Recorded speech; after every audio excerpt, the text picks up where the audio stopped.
best coverage of the Jazz, Utes, and Cougars is right here on The Zone.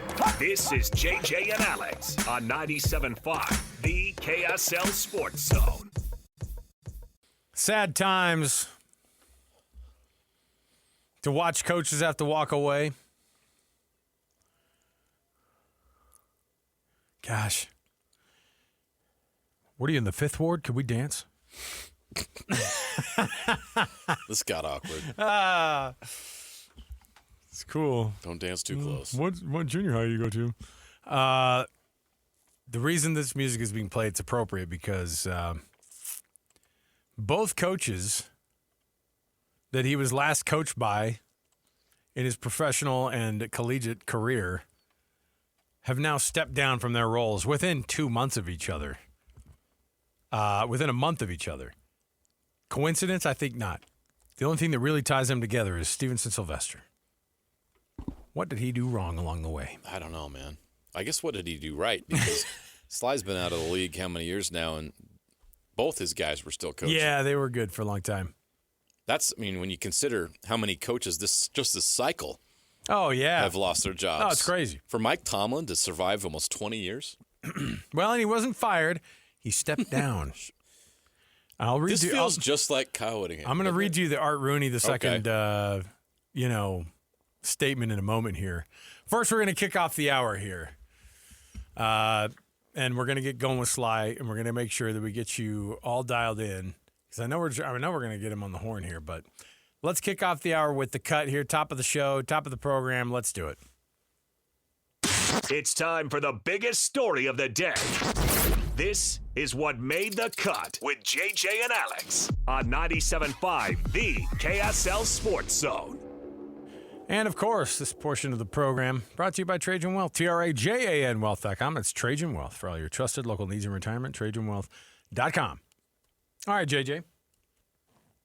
Mike Tomlin has stepped down. And not only is he not going to be coaching in Pittsburgh, and not only are they going to have to fill a massive void for a guy who brought them a championship, for a guy who is tied for second all time in the NFL for the most seasons in a row of not having a losing season. That's pretty darn good. Wow. The thing that put him, the thing that got him to step down, was of course his 7th playoff loss in a row, and the city can't abide, and the Rooney family can't abide. So, in the statement made by Art Rooney II, it was, I met with Coach Tomlin today, and he made it known to me that he would like to step down from his position as the head coach at Pittsburgh. I feel like that did not happen. I feel like it was more like hey, we don't want you to get fired. That's not how Mike Tomlin leads this organization. You've been too much to us, but we've got to move on.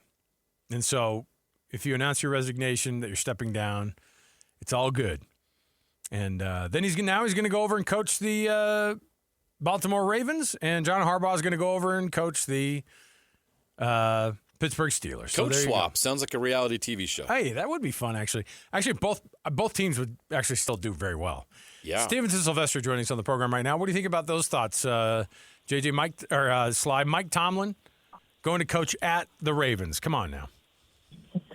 Oh, man, are we in an alternate dimension or like what? What the heck is going on? I have no idea. It's a surprise every day. You can't even draw this up, honestly. If you're doing a screenplay or whatever, like the drama that's going on around football, college, pros, even high school football, it is just, you can't even script this. This is something new every day. And if you're not on your toes and watching the ESPN ticker, I don't know what you're doing. Well, Mike Tomlin, obviously somebody you got to know pretty well, and you were a part of that legacy that he had in Pittsburgh. Can you just tell us what he means to that city and how difficult it is to last 19 years in that position in the National Football League and what he's accomplished? Well, even more than his 19 years there, you just got to look at Pittsburgh, right? Pittsburgh has had 3 coaches for what? For how long? 50 years. 55 years, 50-plus years? It's crazy. I don't know if there's ever an organization that has a statistic like that, right? I mean, Penn State was the longest before Joe Paterno was there, but It's just crazy, and that's just what Pittsburgh is. That's why, like, if people were to tell me that they would fire Tomlin, I'm just like, nah, they won't do it. They don't have that personality to do that for the guy in charge. You know, for players nowadays, it's different. But honestly, it's more telling to what society is today and what, you know, the landscape of football is in general, of how it is, right? It's just, you need a fresh face. You need what it is. And even guys that are fully capable. I mean, not having a losing season in 19 straight years is an amazing feat, right? You've had those. Even Coach Whittingham, 21 years at Utah, right? He's had a couple losing seasons. And so out of 16, 17 game seasons, and you've never had a losing season, that is impeccable, right? And Mike Tomlin was a young coach when he was doing it. I believe he was the youngest coach to win the Super Bowl at the time when he won in 2008. But it's absolutely incredible what he's done. He's still got a lot left in the tank, and I'm sure he's going to keep coaching. He could even go. I cannot wait for the Tomlinisms. That was one thing that I absolutely loved about going to team meetings is what new word or new nuance am I going to learn today about what? And so exciting to see where his career takes him, whether he wants to get into media, because he's definitely worth it. He's such a great interview. All the interviews that he does is absolutely terrific. But being on the other side of the microphone is going to be absolutely awesome for him if that's the route he takes. But I definitely think that he's got more years coaching. But for the city of Pittsburgh to know only one guy, I know some fans that are used to that, right? Utah fans are used to one guy being in charge, and you never have to worry about that.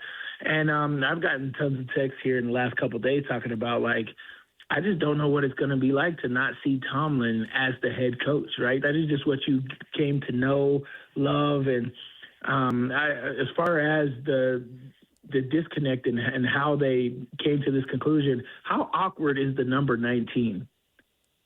Right? Like, if somebody wants to, like, step down, Coach Whittingham, Tomlin, seriously, isn't it? Don't you like whole numbers? Like 20. 20 sounds right. 19 seems like there's a little bit of meat left on that bone, is what you're saying. Yeah. Right. And so that's why it's just weird. But, you know, when the public starts talking and doing all of this, there's a lot more media behind, or marketing and stuff behind decisions that, you know, obviously aren't traditionally used in their organization stuff. And so that's how important narratives are. So people who spread false narratives and all that, those things are taken into account when decisions are being made. And it was possibly just one of those things where it's just like, all right, we've tried this since 2016. You haven't even gotten close to a divisional or a conference championship. And so we just need a fresh voice, a fresh thing. Just we need to renew it. Even though I don't agree with it, I think Tomlin is the Steelers guy through and through from what they want. It is what it is, and that's just where we are today with the landscape of football. Sly, you saw some of the movement on the Utah side of things today, and you've got Smith Snowden heading to Michigan. You've got Devon Dampier officially saying he's going to run it back. And when you see that both Devon Dampier and Bert Ficklin are signed up, and you see what this team is trying to build, and I can't imagine it going better for – you got to have a quarterback. And in Utah's case, they legitimately have two quarterbacks who will beat you in different ways and are very, very good, and they immediately become one of the best quarterback rooms in the country and stay that way. Yeah, I mean, more importantly, Smith Snowden was obvious. I knew that was going to happen. One, Smith Snowden is a terrific talent, and honestly, he plays the hardest position on the football field. Everybody can say quarterback, everybody can say left tackle or center or whatever. The nickelback, cornerback position, being on an island, is the hardest position in football. I don't care who you are. If you played football and ask football players, they know that nickel position is so hard. You guard the most athletic people, the fastest people, and oftentimes you are left by yourself. And if you don't make it happen, you are ridiculed, and if you do make it happen, it's you did your job. And so Smith Snowden is a terrific talent, and I know there's a lot of teams across the country that wanted him. So wherever he was going to land, which ultimately being with a guy that being in the system, this is what I'm saying. Even when like Keanu Tonavasa went to BYU, it's like you're going in the portal. The best thing to do is go to a system that you know. That way, there's no like real learning curve. It's like, I know this already. I'm just doing it. Going to Jay Hill's defense, it's the exact same defense. JJ, we break it down on Sunday. I was like, I know this defense, even though I didn't play for BYU. And so Smith Snowden go in there, the way that they'll use him, I bet you anything, Smith Snowden will be an All-American, first unanimous All-American by the end of 2026. I guarantee that. And just with the resources and whatever, he's that good.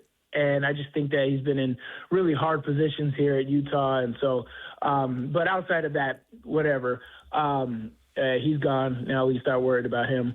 It's Devon Dampier, Burt Finklin, and I go straight to Kevin McGivern. What are you going to do, buddy? You got to be able to – I think he's going to be under so much pressure to do better than what Coach Beck did last year. Coach Beck didn't know we had Burt Finklin and Devon Dampier, right? But now Kevin McGivern is going into this year knowing you have two quarterbacks, knowing that the opponent knows you have two quarterbacks, knowing that those plays that you run last year, you cannot do that again and think you're going to have continued success.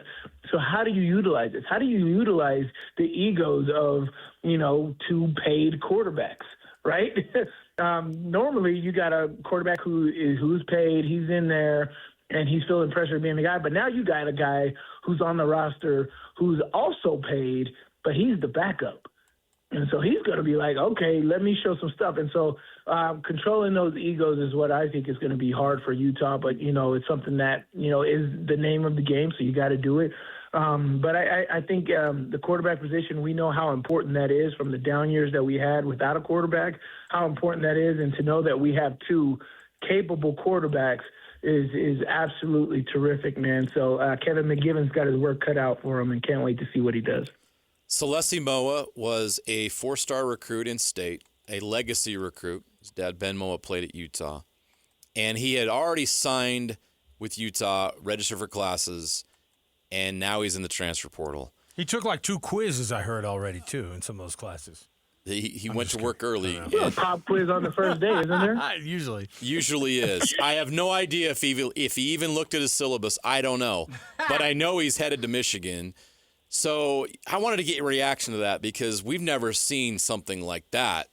And how devastating is it for Utah to have you're basically your highest rated recruit of this class out the door like right after class starts. It's just crazy that somebody who just signed, has not played a game or even practiced for you, is already in the transfer portal. Yeah, it more gives it more to my point and more to my new reasonings for what, and this is what I texted you guys earlier. College football needs to reclassify itself. Stop talking about this stupid student athlete deal. And like, I hate it because I was a student athlete. I took my school seriously. I got my degree. I even changed my major after my freshman years and still double majored and graduated. I took my schooling seriously. These guys do not. I don't even know if these guys go to class. All their classes are online, and shoot, the money that these guys are making, I could pay another kid to take my class for me if I wanted to. But hey, let's talk reality. Like, these kids is like, it's crazy, but let's stop calling them that and like actually put, like, college football is so wild right now. There's no restriction, no criteria. It is the most blasphemous organization that is just going on out there. And it's just like, nobody knows what's going on. And we're sitting here questioning each other every single day. That's stupid, but it's asinine, honestly. But like, you know what? The NCAA is making money. They're making money off of chaos. Who cares? And so that's what is so sad about all of this. But I think they need to reclassify this. It's not about being a student athlete. This guy was a high school guy and doing all of this. All these honor roll, this and that. I'm like, I got to do my investigation on all this stuff, because I was like, it really doesn't matter, because everything right now is being controlled by this NIL dollars. right? J.J. Buchanan spent 7 months all in here, and he's already in the portal onto a new school. I remember when we transferred back, and this is me back in the day, Uncle Rico style here, how hard it was to academically get your stuff transferred to another school. Is that not an issue anymore? Like, does this school not take the same credits, not qualify the same stuff? Like, does anybody care about that? No. So I'm just thinking, like, let's just make this a professional organization. These kids are getting paid, and that's all anybody cares about anyway. Take the student athlete off of these guys. These guys are semi-pros. They're getting paid like it can be classify them like that and now contract them, right? If you're able to release these guys and next you know that locker is – and throughout the year this guy isn't putting up – let me save money. Right? A couple years ago, we had a receiver who's making, mid six figures, right? Mid six figures. Didn't have a statistic, right? Why are we still paying him? Release him. He's not doing what he's supposed to do or what we expected. These guys need to have that type of pressure on them and stop giving their – here's the thing is, when is the business kicking in, right? The universities are giving out free scholarships. Everybody out here listening that went to college and still paying back student loans, these kids have free scholarships and scholarship checks on top of their NIL dollars. That is a lot of freaking money, right? But the university is continuing to pay these kids scholarship stuff. Like, when is the university getting their ROI and who are they getting their money from, right? And so I'm just like, the business is going to kick in. And I'm telling you, these PE firms are coming in. Yeah. And, hey, it's all going to course correct. Believe that. Sly, when you see what has been moved around in the transfer portal, and even though the transfer portal closes in 2 days or 3 days or whatever it is, I still feel like, you could get the rug ripped out from under you on some of these guys. And the actual down-to-business X's and O's type of stuff, how good will Utah be next year with this group of coaches and coordinators and a brand new head coach? How good can Utah be? I think Utah's going to be great. I think we're going to be fine. And it is more so what I heard from that press conference with Morgan Scalley. And it's what everybody needs to understand. Football is not the same. It's not the same as it used to be when I played or what we as fans remember it from the day. The morals, the loyalty, it's all out of the door. So if you get that premise out of your head and understand what college football is now, college football is and this is what sucks about it, is it takes away from the evolution of the game, the game being refined, right? I saw a meme where Tom Brady was talking about, on Sunday night, he was talking about how to throw a football in the wind, and everybody's like, this guy is sick, right? And I don't know if we'll ever see a guy that has this much love for the game and does all the stuff like that. And it's true. The old school football, this is why Mike Tomlin is out, right? Old school football is just not here anymore. Developing guys, you're not going to have time to develop guys. You are trying to handle egos at 17 years old. There's no, where are these kids learning to fight through something, fight through adversity, where it's not always cake, right? And so this is just a new day and age, and so the business is going to have to take it, meaning the coaches.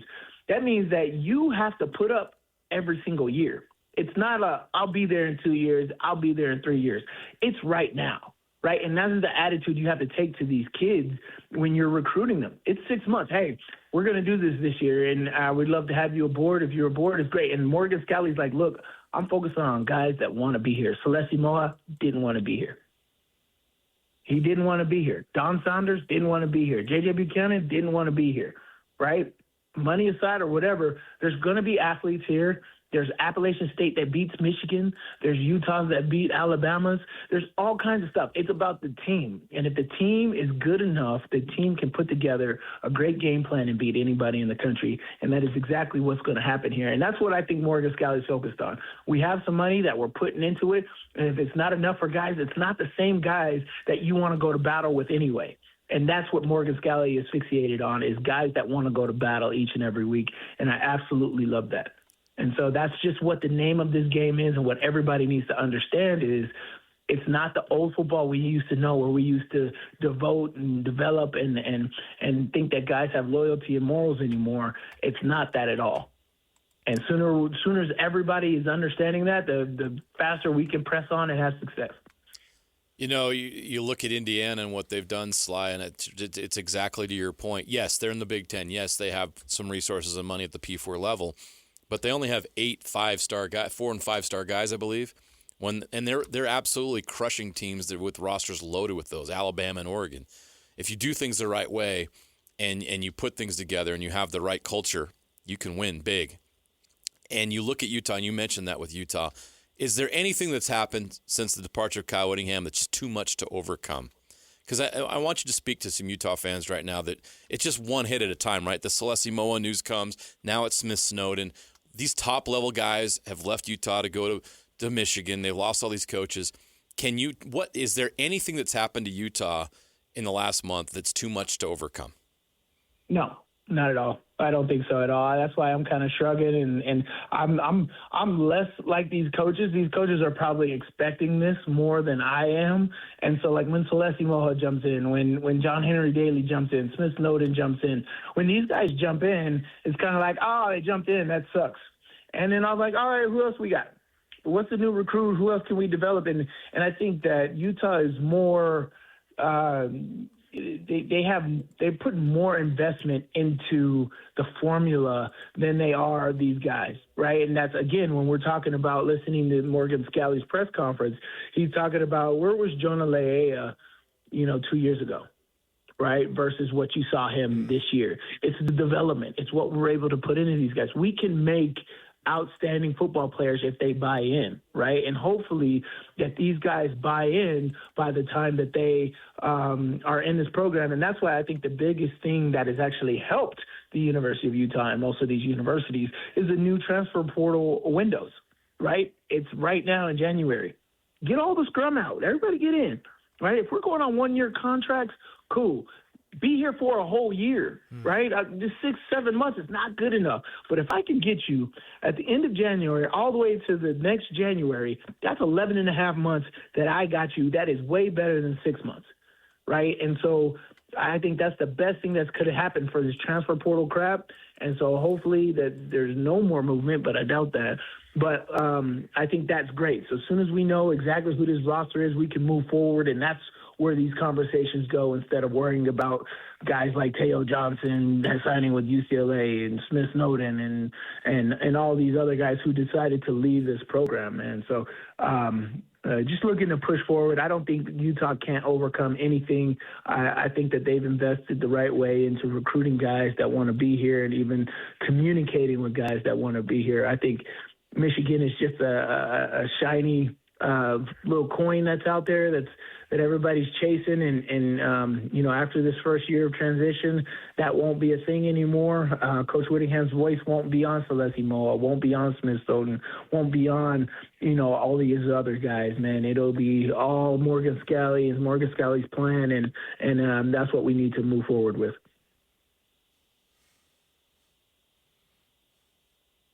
Oh, sorry, Sly. JJ and I were slow dancing for a minute. It's been that kind of a day. We pulled this up just for you, by the way. Where's my lighter at?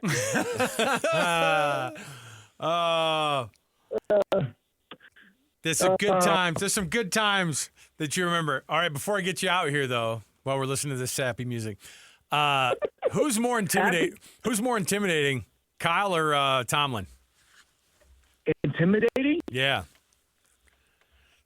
Honestly, they are the exact same. I think that's why I fit into both organizations. They are the exact same. They expect the best out of you. What I love is they put the responsibility on you, right? As far as if you want to be good, you want to be here, man, you got to put in the work. They give you the tools, they give you the stuff, and they shoot you straight. And I love the honesty from both of those guys. And so for me, they are so similar, I can't really say. Like, I love the focus and determination and it's business from both of those guys. And they show you exactly how it's supposed to be, right? And I think that's the most important part from these 17 to 18-year-olds. They don't know exactly how it's supposed to be. They don't know exactly how they're supposed to act after a loss, how they're supposed to act when you win, or how to keep going, right? It's a forever moving goalpost, right? These 17, 18-year-old kids don't really know how to do that. The leader is supposed to show you how to do that, and that's Coach Whittingham. That's Mike Tomlin. He's showing you that success keeps going. If you want to get to this point, it don't stop. You shake this off, you celebrate for tonight, and then we got to get back on it. They show you how to do that, and it's more than just telling you, it's showing you, and I think that those guys are the ultimate leader, and that's why I really can't say that there's a difference between those two because their philosophies are so similar. Stevenson, Sylvester, Sly, thanks for hanging out with us, man, as usual, and we'll chat with you soon, I'm sure. Thanks for being with us today. Thanks for putting up with our boys to men, too. Well, what? Thanks for putting up with my text messages during games. I'm sorry, Gary. I love it. Sly, thanks, man. We'll talk to you again. Thanks, Sly. All right. There you go. Stevenson, Sylvester. That is quite the coaching journey. And I'm glad you asked him that question because you think about it now, it's like that tracks. Like, yeah, they do have a lot of similarities and seem to handle their business the same way. That's a all reputation business. For both of them, yeah. Let's get a break. We'll come back. We've got more around the corner, and when we return, we've got some NFL Blitz. Speaking of the NFL, stay here at 97.5 The KSL Sports Zone. All the latest news and notes from the league and the locals in the NFL. JJ and Alex bring you the NFL Blitz on 97.5 The KSL Sports Zone. All right, everybody, welcome back. JJ and Alex, 97.5 The KSL Sports Zone. So it's a Jazz Ticket Tuesday, and it's our final time for us to be able to give some Jazz tickets to you right now. Jazz versus the Minnesota Timberwolves coming to town next week. Your chance to win those tickets right now, all you have to do is be calling number 12, 801-575-ZONE. That's 801-575-ZONE, 801-575-9663. Get yourself a pair of tickets to see the Jazz and the Timberwolves, as my kids say. The Timberwolves? Yeah, oh yeah. Woof, woof. JJ, what are you, that insurance commercial? Remember that guy starts barking at the boss? I only bring that up. Fan. I only bring that up because it plays 77,000 times during every game. Yeah. Okay. That and Sky Rizzy, I'll never participate in. Sky Rizzy. All right. Still no idea what it does. I took some Giardians and I broke out into a musical. It was amazing. I was just trying to lower my A1C. Yeah. Did you ask your doctor if it was for you? All right. Turned out it certainly was. Good for you. Hey. What a ride. I've got some NFL stuff for you here. Of course, the big news, Mike Tomlin stepping down. But the best firing of the day was because you asked and the Eagles listened. And by I say you, I mean this kid interviewed on the streets in Philadelphia outside of Acrisure Stadium. When they were able to run this kid down, he gave up some golden dadgum nuggets of sound bites. As only a Philadelphia kid could do, here's what he said about Kevin Patullo. Yes, this was a huge letdown. This was my Christmas present, and I got a loss. I want A.J. Brown packing his bags, and I want him somewhere else that is not here. I love you, A.J., but, you can't make those drops in that game. And I also want Kevin Patullo flipping burgers at, the local McDonald's or something. I don't care. Why do you say that? Whenever he's an offensive coordinator, it's like he's flipping burgers. One side, he's cooking. One half, he's cooking. And the other half is completely raw. Get this kid an analyst job. I just loved it. It sounded like he was at an open mic. Yeah, that's pretty good. This is my Christmas present. Hey! And I want AJ, I love you. Kid, drop those balls in this situation. And Kevin Patullo, I want him flipping burgers at McDonald's.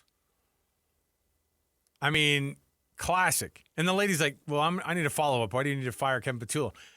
And then he continues with the burger metaphor. Yeah, I love good. it. This kid's the best.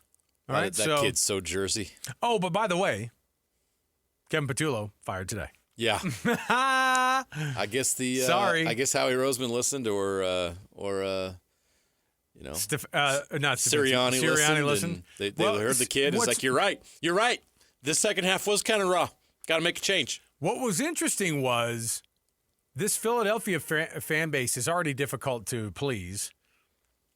But this is the most successful stretch that they've had ever. Of sustained greatness? Yes. And they're this close to firing every coach every year, it seems like, if they're not winning the Super Bowl. And so there you go. They fired Andy Reid. Yep, not good enough. They fired Andy Reid. Mm-hmm. It's a tough town. Speaking of firings, other coaches who are saving their butts by firing their coordinators, although I don't think his job was ever in jeopardy right now, but the Chargers fire their offensive coordinator, Greg Roman, and their offensive line coach, Mike Devlin. Devlin. I'll tell you what's interesting about that game, because it was 3 points, right, that they must have. Yeah, it was bad. They're supposed to be the defensive team that shows up. That was the only way they were going to be able to stick around in that game. And the defense played pretty darn well. Yeah, they did. 5 sacks. But to go 3 points with Justin Herbert as your quarterback, and I know he's a little bit dinged up. Don't care. But he was getting killed in that backfield. It was bad. So it makes sense that the offensive line coach gets fired. Did you know Greg Roman? So did you know Jim Harbaugh's never coached a game in the NFL without Greg Roman as his OC? Wow. This Both is going to be the new territory. 49ers and now at the Chargers. Wow. This is going to be new territory for him. Yeah. Weird. Fred Warner says he could make a possible return to the NFC title game. Don't you want to pump the brakes on that Insane. No, why? I get so nervous about It's these not like guys. you have to save your red shirt. Like, what do we work? Get out there and play. If you can play, go play. JJ, he played in his 8th game already this year. I he's don't want to burn ineligible. that. No, Fred I'm just Warner saying, lost a year of eligibility. I'm saying don't try to get back early. I mean, that means that they'd have to win this weekend, obviously. They win this weekend, they go to the NFC Championship game. So I get it. He's not recovering from an ACL. Oh, what was it? He broke his ankle. Oh, okay. I thought it was an It's ACL. a bone thing. He's healed up. But aren't those electric lines burning up the joints of those players there in Maybe. San Francisco? Maybe. I got some of those 49ers bones. They're brittle. Something's in the water there because, man, they've had a lot of injuries. Oh, it's in the water now? See, I just heard it was in the air. That's my favorite. The magical vapors of electromagnets floating through the air. It sounds like people when they talked about electricity when it was first invented. Oh, I don't want to be around one of those lights. I don't want to breathe in the ghost vapors from those magical lights. They did. They thought vapors? that. They thought that freaking lights gave off. And apparently they do. They'll tear your ACL if you're around them too long. The only thing George Kittle was inhaling Sunday was tequila. Pre-game or post? Oh, did you Probably hear the both. story? The owner. No.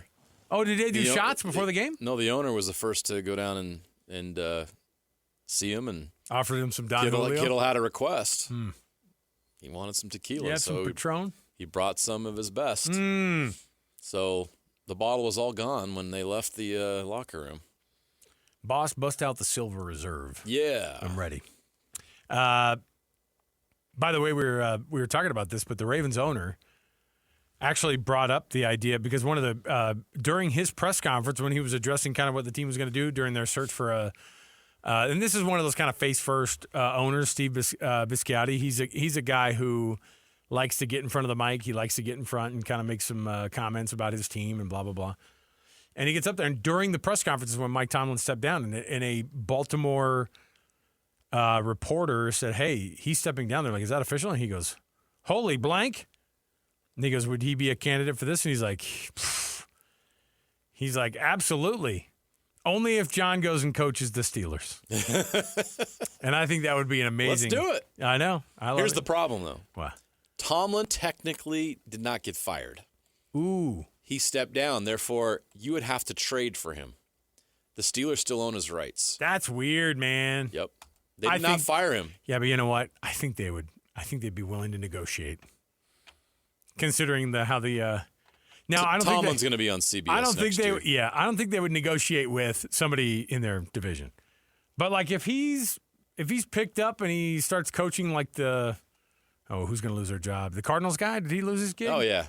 Yeah. You think I don't even know who his name Mike is. Tomlin's going to coach that garbage franchise? I'm going to bring toughness to the Valley. Mike Tomlin ain't going to coach no poverty franchise. Forget about it. He's only 53, by the way. I know. It's crazy. He's not washed. He's 20 years younger than Bill Belichick. He's the and he's same only age. 15 years younger or older than Bill Belichick's girlfriend.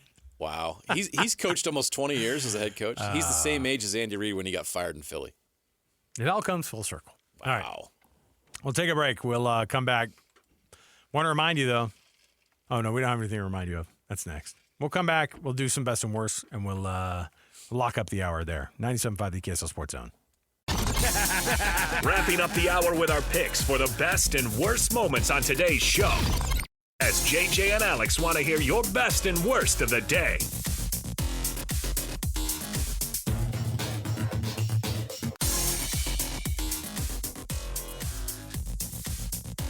All right, welcome back, everybody. Hans and Scotty on Thursday are going to be at RGS Exteriors. Go check it out. 4235 Farm Road in West Jordan. Noon to 3. Join them right there. All right, so we got a best and worst here for you. We talked a lot about the moving around of the transfer portal, but we made mention for 1 second about BYU landing the number one linebacker in the transfer portal from Cal. Coming back home, JJ, describe what the Cougs get with Uluave coming in with only 1 year of eligibility left. He comes in as a first-team All-ACC linebacker. Playmaker at linebacker, veteran, knows how to play, proven commodity, and he's a Utah kid. He played at Mountain Ridge High School.